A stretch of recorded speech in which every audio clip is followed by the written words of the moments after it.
दास को पता है। और फिर जब आप यहाँ से जाओगे, मान लीजिए आप कम से कम जिसको भगवान चाहिए, परमात्मा का डर है, वो कम से कम 1 घंटा, 1.5 घंटा, 2 घंटा तो सिमरन सारे दिन में कर ही लेता है। 1 घंटे के अंदर 900 श्वास उश्वास आते जाते हैं। श्वास उश्वास ये एक होता है, ऐसे 900 1 घंटे में आते हैं। और 21,600 श्वास 24 घंटे में आते हैं। तो इसमें से आप 10% भी यदि भक्ति में लगाए रहोगे, 10%, यानी लगभग 2000, 2100, इतने भी आप प्रतिदिन श्वास सुमन कर लोगे, यानी एक घंटे में 900 श्वास, 2 घंटे में 1800, और 3 घंटे भी डेली आप यूँ नहीं इकट्ठे बैठ के, आप चलते फिरते बस में बैठे हो, गाड़ी में जा रहे हो, साइकिल पर जा रहे हो, मोटरसाइकिल पर हो, बस में बैठे हो, या लेट गए हो, चलते हो, जैसे ऑफिस जा रहे हो, रास्ते में सुमन करता रहे, तो कुल मिला के भी 3 घंटे भी सुमन कर लोगे, आपके मोक्ष में कोई बाधा नहीं। लेकिन मर्यादा में रहना पड़ेगा, और ज़्यादा कर लोगे तो मेरिट पाओगे, बहुत ही ज़्यादा अच्छी, उसमें कोई बात खत्म हो जाएगी। लेकिन कम से कम बता रहे हैं आपको, क्योंकि इसकी इतनी कीमत है। फिर कुछ दिनों के बाद क्या होगा, ये तो प्रारंभ में है, लास्ट में फिर क्या होगा कि आपको परमात्मा इतना ज्ञान और अंदर से दृढ़ विश्वास पैदा कर देगा, आपको ये संसार जिसके लिए आप भटक रहे हो, माया के लिए, कार कोठियों के लिए, या कति दुश्मन दिखाई देने लग जाएगी कि तेरे भक्ति में यह बाधा कर रही है, जिसके लिए तुम पाँव पीट रहा है, और ये तेरे साथ चलने को नहीं। ये तो हार्ड एंड फास्ट रूल है, ये तो बिल्कुल कड़वा सत्य है कि ना शरीर तेरे साथ जागा, फिर माया जाएगी कहाँ से? काया तेरी है नहीं, माया कहाँ से हो? और चरण कमल में ध्यान रखो, इन दोनों को खो।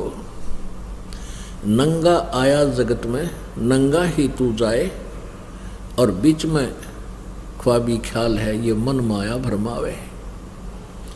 अरबपति खरबपति सारा दिन बौड़े कुत्ते की तरह सर मारते अंडे, जा नून ले लूँ, एक और बिजनेस शुरू कर दूँ, फलाना कर दूँ, और जो करना था वो करा को नहीं, बीच में मृत्यु होगी, गधा बना अंडे को मार के वहाँ खड़ा, फिर गट्टे बंधवा के सिर पर धर लेवा, माया के काम आई। अरे इसके साथ साथ परमात्मा में भक्ति करो, ये माया तो शत्रु है इस जीव की। हाँ, इसमें बताते हैं, एक माया दुख भंजनी, एक माया दुख मूल है। मान लिए परमात्मा ने आपके प्रारब्ध में खूब संपत्ति दे रखी है, उसका सदुपयोग करो। कहते हैं दान माया दुख भंजनी, और जोड़त संचत है दुख मूल, अभय अंतर की गंध है, या दीक्षित की है फूल। तो पुण्यात्मा, हमने परमात्मा के एक एक वचन पर विचार करना है। तो क्या बताते हैं कि मनुष्य जीवन की वैल्यू ईब आप लगा लियो कितनी होगी। एक श्वास उश्वास और मंत्र, विधिवत मंत्र जाप किया जाए, परम संत से लेकर आजीवन मर्यादा में रहना पड़ेगा। इसमें मर्यादा सबसे पहले है। जैसे बच्चा खेल खेलता है, खेल होता खिलाड़ी जो खेल खेलते हैं, उसके कुछ नियम होते हैं, उनकी कुछ बाउंड्री होती है, सीमा होती है।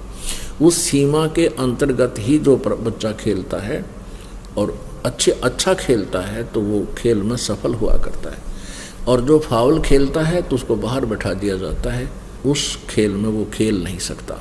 तो पुण्यात्माओं, हम ये परमात्मा की भक्ति का जो खेल है, परमात्मा पाने वाला अखाड़ा है, इसमें आप जी सिलेक्टेड हैं जिनको उपदेश मिल गया,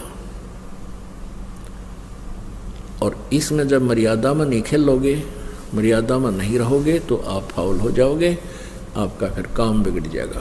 परमात्मा कहते हैं 100 वर्ष तो सतगुरु पूजा, एक दिन आन उपासी, वो अपराधी आत्मा फिर पड़े काल की फांसी। चाहे फाइनल मैच में जाकर हार जाओ, वो कर दे गड़बड़, फाउल हो गया तो फिर वो सब बाहर हो जाएगा, वो बात तो बिगड़ेगी।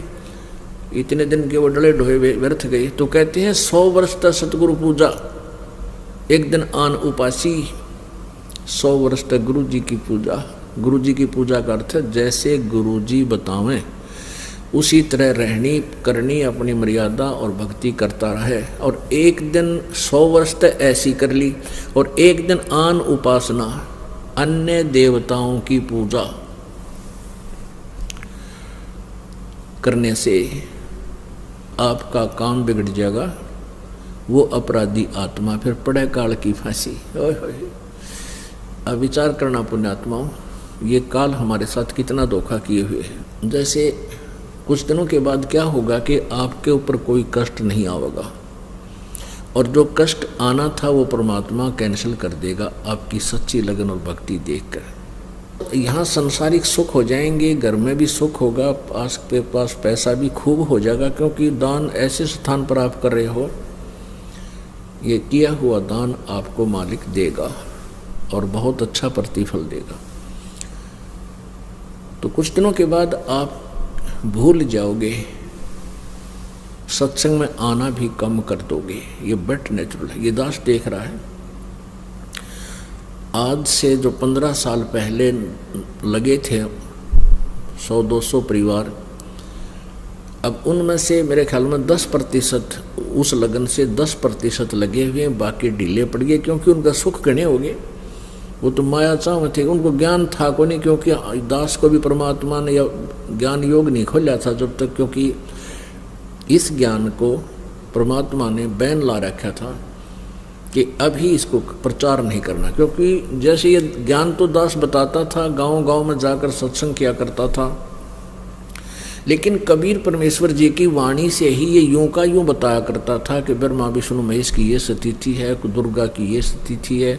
लेकिन आम व्यक्ति का विश्वास नहीं होता, जो हमारे शिष्य थे उनका विश्वास ना होता कि ठीक है, उनको लाभ हो रहे थे, परमात्मा के नाम लेते उनके सारे संकट दूर होने लगे थे, इसलिए शिष्य तो बनने शुरू हो गए थे। क्योंकि ये जो मंत्र है,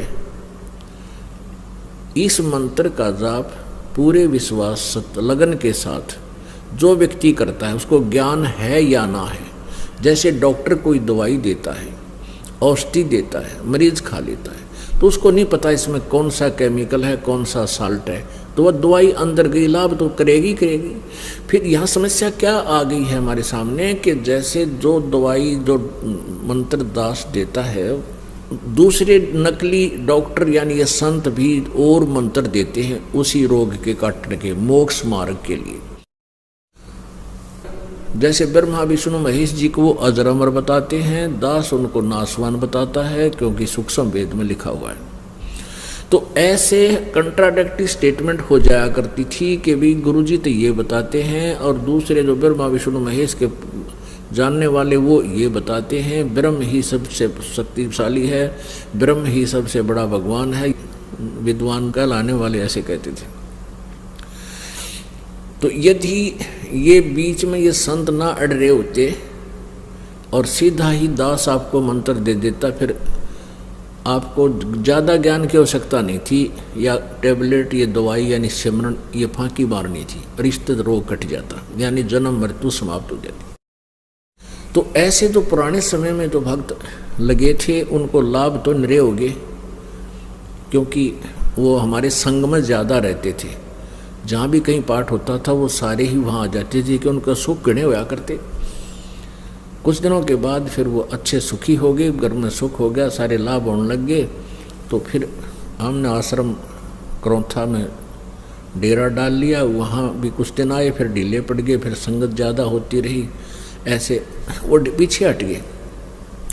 तो कहने का भाव ये है कि एक समय ऐसा आता, वो हमसे दूर नहीं है, वो हमारे को ये भी नहीं है कि हम गुरु जी से दूर हो गए, लेकिन वो कमज़ोर पड़ गए और एक दिन ऐसी स्थिति आ जाएगी वो भक्ति बंद कर देंगे, क्योंकि ज्ञान बिना बात बने को नहीं। अब ये ज्ञान इसलिए आपको देना पड़ता है कि कोई आपको भ्रमित ना कर दे कि ये टेबलेट ठीक को नहीं, इस रोग की को ना। अर्थात ये मंत्र सही नहीं है, ये ज्ञान सही नहीं है। तो इसलिए आपको यहाँ बुला करके इतना कुछ समझाया जाता है ताकि आप भ्रमित हो करके इस औषधि को अर्थात इस ट्रीटमेंट को, जो मोक्ष मार्ग मंत्र है, इनको त्याग। भाई जो गुरु वचन पे डट गे रकट गे फंद 84 के, कट गे फंद 84 के, रकट गे फंद 84 के। भाई जो गुरु वचन पे डट गे रकट गे फंद 84 के।